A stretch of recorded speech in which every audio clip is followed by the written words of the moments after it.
Hello and welcome to Binary Media. We are your hosts. I'm Kyle. I'm Brad. And we're going to be talking about John Wick. Fucking John Wick. John Wick. People have been saying that John Wick is an awesome film. I think it's a spectacular film. They didn't fucking lie, I gotta be honest. No. It's one thing. This film was really not pushed up there. It was like one of those, The Bourne. When the first Bourne film came out, it was like, what is this Bourne film? And all of a sudden everyone's like, holy shit, this film is awesome! And that's what everyone's been saying. I'm like, okay, this film... Who didn't know Matt Damon could kick ass? Matt Damon. Matt Damon. This is Matt Damon. And I was like, oh, what the hell is this John Wick? What's everyone talking about? And everyone's like, oh, this is like the best action film throwback ever. And I was like, really? It was. It's back to the core. It's back to the good old days of action. Yeah. Straightforward, but delivers, in my opinion. And not taking itself too seriously with the stories now, because it's a simple story, which is not overcomplicated, which some stories can get. Right. Just for the record as well, could be possible spoilers. If you want to turn off now, we totally understand. Yes, because this is going to be spoiler filled. But I'll just like to point out that spoilers of this film won't spoil the movie. Nothing could spoil this film. No, nothing. It's obvious that, good guys win. Your girlfriend could come in and break up with you. It wouldn't matter. No, John Wick is that awesome. Yeah, it will make you feel better. This is like the 80s had Commando, the 90s had The Matrix, and the 2000s have John Wick. We have John Wick. And it's a very, very peculiar time when Keanu Reeves can make a better action film than fucking Sylvester Stallone with 3 attempts. He had 3 attempts to make a great throwback action film, and fucking Keanu Reeves outdid him. 3? I only seen 2 experimental films. Well, 2 and a parody. He was like a porn parody, I think. Hmm. Well, I know, there was a bunch of... I don't know. Yeah. A review for another time. There was a Twilight boy in it, wasn't there? Yeah, he was in that TV movie Hercules. Oh, yeah. Made for sci-fi, or sci-fi, whatever the fuck it's called these days. I think Sharknado had better effects, but there you go. Yeah, better actors too. Yeah. But this movie for me, John Wick. Let's just say that Keanu Reeves is acting in this film, the beginning. Yeah, how the fuck do people say that man's a wooden actor? He gave such range of emotion to begin this film. I thought it was unbelievable. Yeah, because at the beginning you find out that he's mourning the death of his wife. His wife had died of, I think it's cancer or something, obviously. Or something. We think it's the big C or some other bad shit, to be honest. Some big bad shit. Yeah. And he gets that letter and with the dog. Yes. He gets a dog in a letter, which is his last gift from his wife upon her death or something like that. And he does give... I mean, he full on cries and he's trying to control himself. You're thinking to yourself, wow, Keanu, man, that's freaking awesome. I mean, why do people have a go at him for his acting? But then again, it's like Arnie and all that. They have a go at him for their acting, but yet they still make films. Yes, people will pay to see the film, so... Yeah, people love them. Why do they criticise it? I don't know. I don't get it. But this film... the bad guy. Theon. Yeah. Clearly didn't learn his lesson in the North, is that you don't screw with people. Yeah. Not that he can screw with anyone. Theon.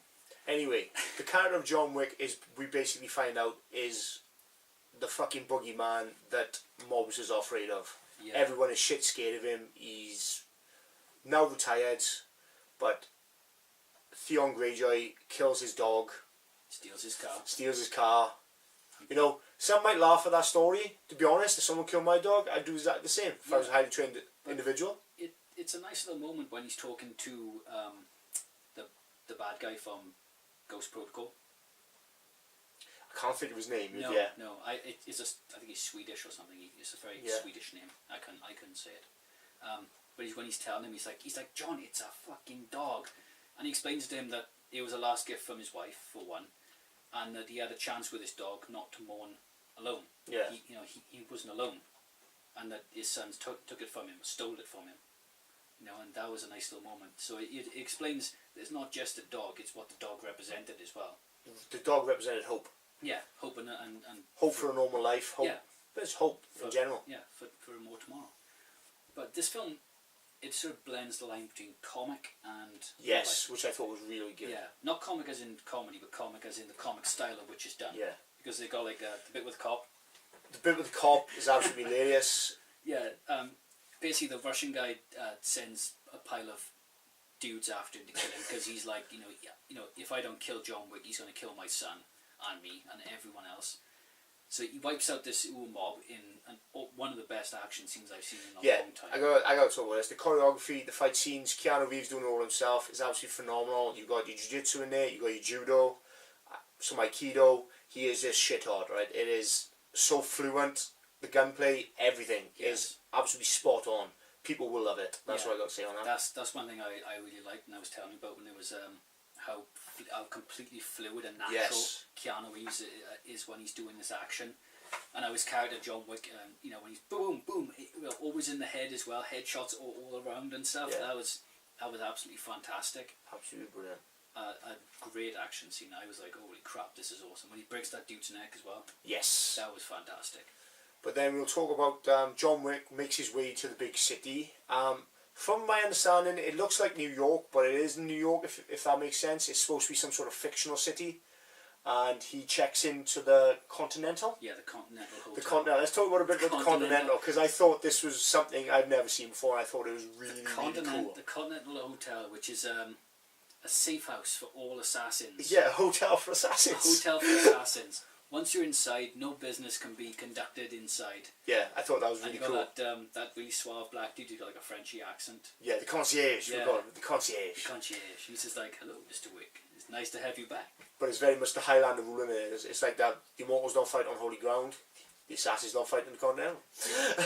And if you break the rule, management is very upset with you. Yes, we won't say how upset, but very. Well, the mob doesn't break these rules, so.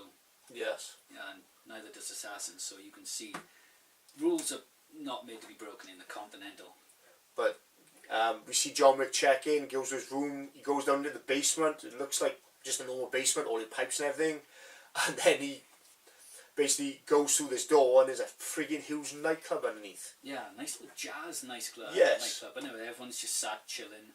And you're kind of thinking, all of these guys are trained, hired killers. They're all all just sitting down drinking martinis. And the owner, let's talk about the owner, because I love the owner. The owner Lovejoy. is none other than Lovejoy himself, Ian McShane, and he plays a brilliant part in there, I might add. Yeah. Absolutely class. Not in it for long, but when he's in there... Yeah, just like sitting back, slicking on his martini. Yep. You're just like, hey John, how you doing? It's quality, not quantity, let's just say that with Ian McShane. Yeah. When he plays good actors in cameo roles. Oh! Big sexy! Big sexy. Big sexy! Okay, he goes after Theon Greyjoy, in some Russian-owned nightclub. Yeah. Bathhouse. Not stereotypical at all of Russians having a bathhouse. No. There's a big bathhouse underneath. Red heat! There's like a bathhouse underneath with a nightclub on top. It's very peculiar. But he goes in and friggin' Kevin Nash is the doorman. Talking about how he lost weight to him as well before he buggers off. Dude, it's big sexy. It was awesome. It was just... I love that bit. Absolutely brilliant. You got this 7-foot tall man and he's just like, you're in business, Mr. Wick. He's like, yep, why don't you take the night off? He's like, thank you, sir. Thank you, sir. Walks off. And that is all you've seen of Kevin Nash, but he's in it and he's awesome. A nice small cameo, and then he goes in and just John Wicks everyone. Is that what we call him? He's John Wicks the fuck out of the place. He's like a ghost story, like when he does that dude in the neck and then breaks that one guy's neck on the sink, which I was like, ow. When he did do him, and then just when he was like, was it like Unit 2 come in and he's all blood splatter over the windows and he's just taking dudes out left, right and centre. But I was telling you, what I liked about this was that it did look like these guys were actually hitting each other. Like it was very much, they were hitting but pulling punches, if that makes sense, but it's good. It's better on camera. I thought it looked really realistic. The fighting, I can't say enough about the fighting. The fighting was amazing, I gotta be honest. The fact as well that he would always use his martial arts to gain advantage in a gunfight. Yes, very much so. Twist and turn and pull people and all that and use momentum. Yeah. I did like that. It was something you don't really see, Normally, I think what I liked about the fighting, the fist fighting, was the fact that you always see like big people punching each other and they still standing up. With this, you can, they're not done. No, it was realistic fighting. Yeah. He got hit in the face, he was bleeding. Yeah. Stuff like that, which is, the way it is. Yeah, you hit someone hard enough in the right place, they'll go down. Yeah. No matter how trained they are or how big they are. I like the fact that this film did that. So yeah, well, after he's wiped the floor with all those guys, then Theon escapes. I don't think we should say too much more now. We should let the people enjoy it. But let's talk about settings and everything else. I liked the fact that the settings were pretty. The music. Music Soundtrack. in each setting is like the Marilyn Manson song they played. I think a soundtrack can really set the tone of a film as well. I gotta be honest. I thought it was an amazing soundtrack. Yeah. Bumping in places, deep in places. All the music was right. It did feel like a sort of like a comic book being brought into real, live action. You tried to get away from it, but it was very much a comic book feel. But yeah, definitely. I mean, the fighting and all that was so real that you think, oh, this is just a normal action film. Then you add like the hotel and the fact that you've got these big dudes and all this, the Baba Yaga, the cleaners, the coins as well. They're all paid in these gold coins. Yeah, gold coins are the currency of the realm or something. I don't know whether that's what we don't actually know what it is. Even if it is gold, but it's something to do with these coins and. It's what they trade in. They don't say it, but there's enough on there for you to interpret that these coins are like given to people to clean up after them. Yeah. That they go to this cleaning crew to clean up the bodies. They're a large quantity of money or whatever you want to look at. Yeah, and you pay to go into the hotel with coins, and you pay other hitmen to help you for certain things with these gold coins. It's just like a sort of currency for the assassins for each other, for safe haven and places like that. That's a little nice thing, but the settings were good. Because it did, they used a lot of open areas in daylight, which is different. It's normally in night, as well as in the night. And you had the rain. It was all different environments and different styles of environment from the fighting. Cinematography was good as well. Yes, I like the fact that they had the camera at the right distance, so you can see the captured everything. Yeah, because it was fast paced. Yeah, the action definitely fast paced. The action was fast, but it wasn't like those close-up shaky cams. Oh, I can't stand them, man. The camera's like, hello! Some shit. Or point-of-view fighting, I hate that. When it's like the point, and the guy's like, pretending to punch the camera, I hate that. Willem Dafoe's character, because big fan of Willem Dafoe, both of us. Yes, Willem Dafoe, with his obsession with carrot juice. Just having carrot juice in the mornings. But, randomly walking around with a sniper. Willem Dafoe plays what we can only assume is a former associate and possible friend of John Wick. Yeah. And he's basically like, he's almost his guardian angel. Although he's paid £2 million to kill John Wick, it doesn't always turn out like that. Yeah. Attack of conscience. Or that he just didn't want to kill him. Yeah. Perhaps he was just thinking, if this guy is...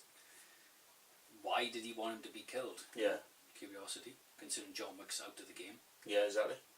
Plus, the whole rules and everything like that. So you're like, if John Wick's out of the game, why is he being killed? So he was like, fuck the Russian guy. Yeah, exactly. Fuck Russian guys. I'm guessing that's it, Maybe that was just it. Or maybe he was just like, you're my friend, I'm looking out for you.